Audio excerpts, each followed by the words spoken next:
morning, everyone. If you know anyone struggling with addiction or other mental health issues, I have a great resource for you today.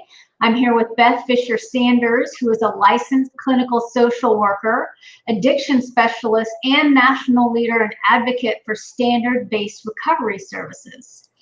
Hope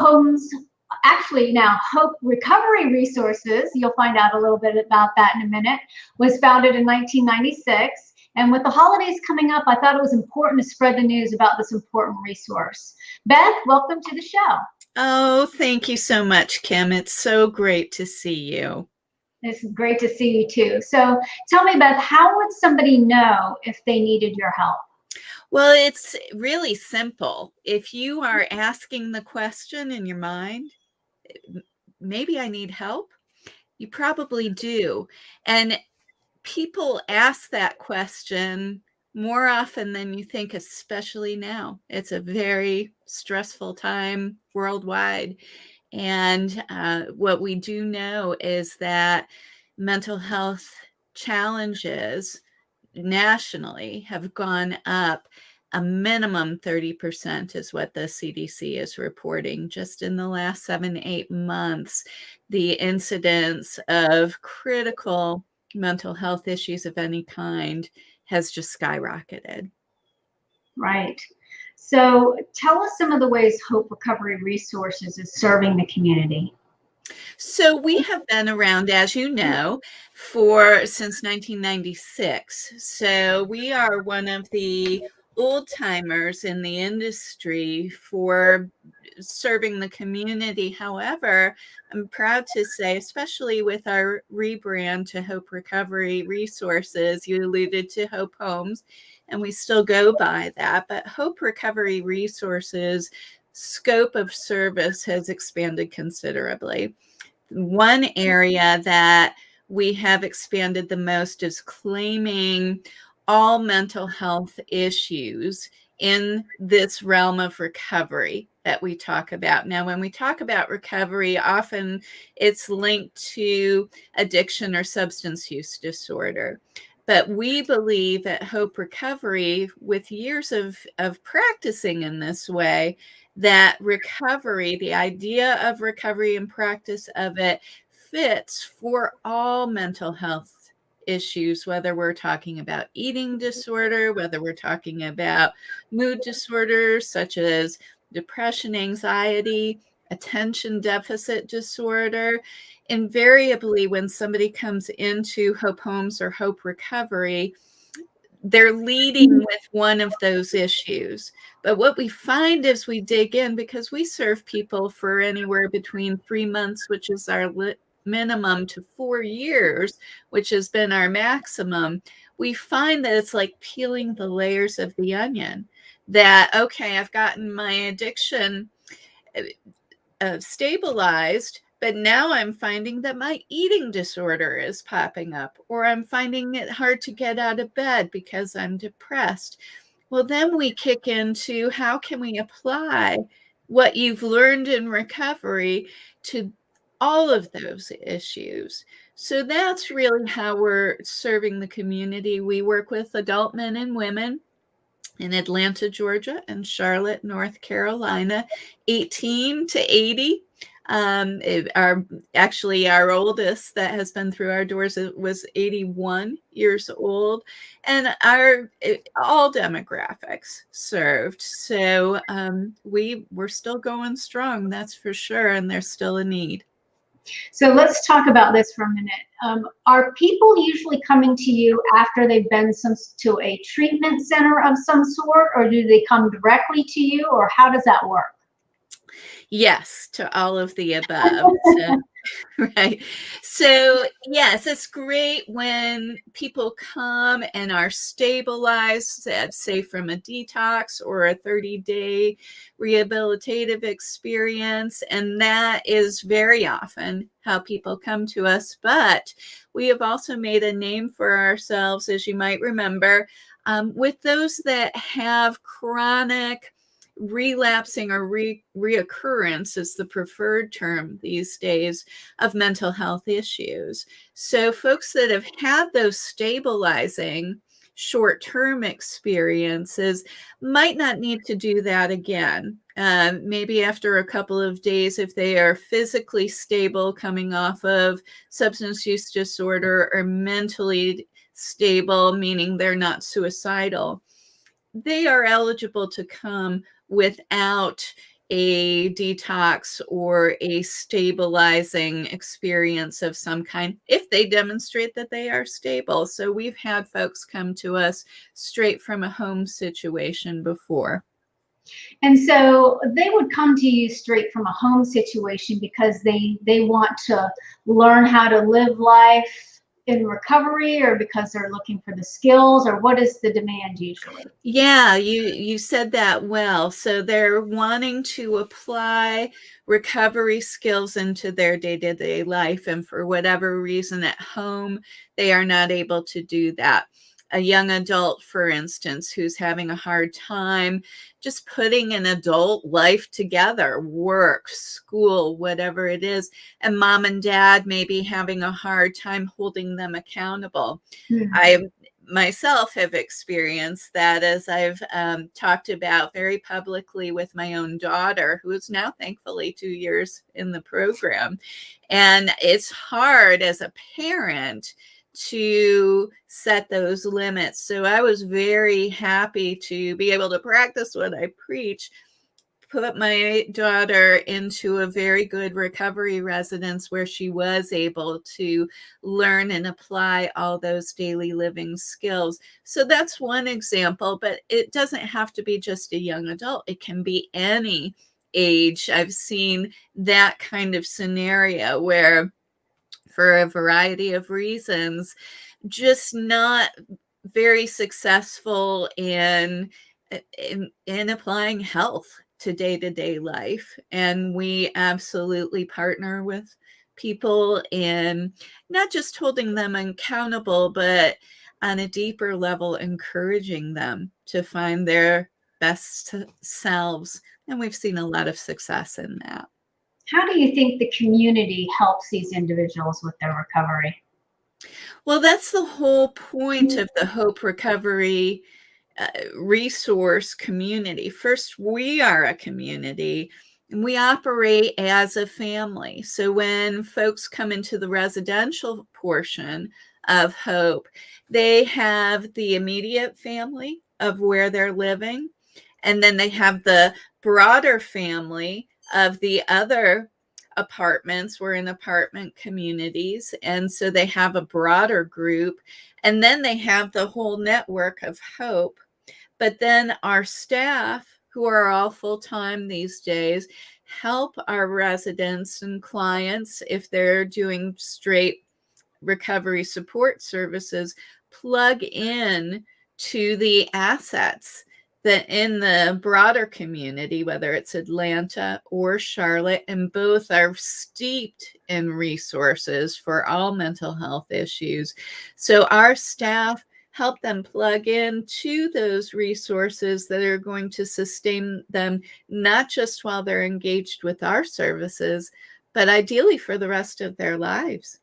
Right, right. So another thing I think people might be curious about is, when one does come to a recovery residence, what does the day-to-day look like on that? So in the recovery residence portion of our services, it really is healthy living skills starting at 8:30 in the morning. We want to see people rise and shine, and for some that is a new or a forgotten skill. So our team comes in and provides the encouragement and accountability to create a plan for the day. And that's really the first group that we do, is a centering time, a time to be accountable, to say out loud what I'm doing for the day, and then how am I going to execute that plan. Our expectation is that our residents be outside of the living situation in the greater community, doing treatment, if it's an IOP situation that they're stepping down into, work. Intensive outpatient. Yes, thank you for that.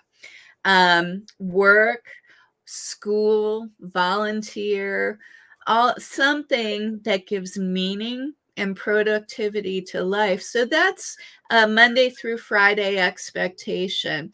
Of course, we will adjust if folks are working on the weekend. We want to see people develop healthy living skills of recreation, learning to have fun in recovery as well. Rest, appropriate rest and healthy food. And we work with all of that during the day. Our counselors, our staff are in and out of the homes throughout the day, giving encouragement and support to plug into those healthy practices. Okay. What other things would you like to tell about that maybe I haven't asked about your services and what people can expect?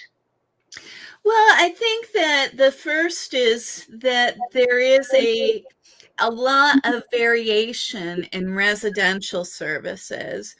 Now, I'm very plugged in with the National Alliance for Recovery Residences, and that's one thing I would like more to understand about, because it is a quality assurance when you have a program that has a certification to do a residential recovery support level of care. Now, for a non-licensed entity, which we are as a NAR level 3, we are a recovery support service that does not require licensure in North Carolina or Georgia. So what helps to ensure quality is having certification. And Right. Right. And I'm that's sorry to interrupt, but I just want to say this for people out there. There are a lot of other folks out here who are doing this, and it is not anywhere near the quality of Hope Recovery Resources. I've heard all kinds of stories, actually, and Yep. and if you're not careful about who you go with, it can be unhelpful. Right, right. So when you have a certified program, and you make an excellent point, it can be not helpful, especially when they're not at the right level of care. And we see this all the time, that folks are getting out of detox. A natural step down would be a level 4, which is a licensed recovery residence, or a 3 at a minimum, that provides a high degree of structure and support.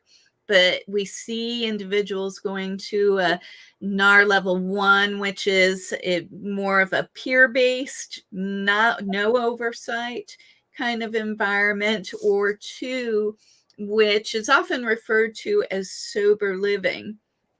Right. Definitely not knocking that, but for many, that is not enough when we're still getting our footing in early recovery. We need that structure and support. And better still, the organization actually practices what they preach, that they as an organization have support and accountability and oversight, which the certification can provide. So the big thing I would love all of our community to know, Kim, is to look for quality organizations that, at a minimum, they need to be certified. How does somebody know if they're certified or not? Ask the question. In Georgia, it's the Georgia Association of Recovery Residences, and North Carolina, it's NCAR, and both are affiliates of the National Alliance for Recovery Residences. So what is that question, just to be clear? What should they ask? Are you a NAR certified organization? And if so, what level are you? Yes, yes. What level do you operate at? NAR level 1 is the least amount of structure and support. NAR level 4 is the most that is licensed, so they have state oversight. And that what you'll find in Georgia, your community, Kim, are a lot of level 2s and 3s. Now, if there is not a certification, and I'll be very bold in saying this, there generally is a reason for that.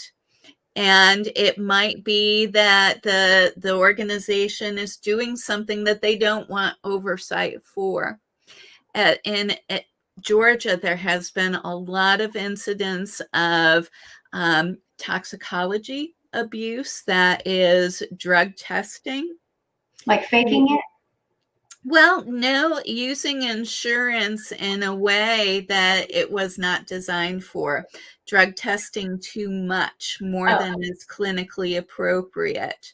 Not charging in the residential level if I'm connected with an IOP and that intensive outpatient center. There's been a lot of incidents of insurance abuse. Now, the good news is that they're cracking down on that, but many families are not aware of those abuses. So touching on that, and certification is one way to have assurance that that is not happening in the facility. Right. Right. So I have a question for you, sort of going back to the pandemic and the increased need for services nowadays. Has anything changed in the way people are receiving services? Yeah, that's another quality assurance area, is that in the residential level, it's been, frankly, a pretty stressful time because we have had to pivot very quickly to provide a much higher degree of mindfulness and safety around those airborne pathogens. Of course, when you're living together, you're always at risk for that. But now we have to be very careful with each other. We have to have quarantines if there's any exposure. So again, that certification, the expectation is that there is a quarantine area in the facility if there is exposure or somebody has been contaminated with the COVID-19 virus. So cleaning protocols are another area that there's a certification expectation that those are happening throughout the day. Pre-screen protocols are very important, coming from one facility directly to another, or from a safe home environment where there's been no exposure. So the whole way we screen if somebody is appropriate is much more mindful around these physical aspects for potential exposure. Okay. So, in my experience, the holidays can be a very difficult time for people dealing with addiction and mental health issues. How does somebody reach out if they need your help? Yeah, so it is a difficult time. And what we offer is not just the residential anymore. We offer a full team of recovery coaches who can help virtually or in a safe way in our office in Atlanta. Very simple. Just call our 800 number or go online at the website address you've provided, or 678-556-0840. And you'll be connected with one of our office folks who will ask some great questions, hear your concerns, and give you all the information that you like. All right. Thank you so much, Beth, for coming out today. I appreciate you sharing your wisdom and knowledge with us. To everybody out there who's watching, you know, if you have somebody who needs help, this is a great resource for them. And it really helps a lot of people get their lives back on track, you know, become productive members of the community and regain their self-esteem. And I've seen over the years, I've been involved with Hope Homes for a long, long time now. I've seen people's lives be mended and people's families come back together, and, you know, hope come back, you know, to people's eyes. So if you're looking for something like that, this is a great resource. Thank you so much, Beth. We appreciate Oh, it. Kim, you are such a wonderful, just such an advocate in our community. And you and I have been friends for so many years, and I just have so much respect and admiration for all you do. Oh, the feeling is more than mutual. All right, everybody, have a great day. Thanks for watching. Take care. Bye. Bye.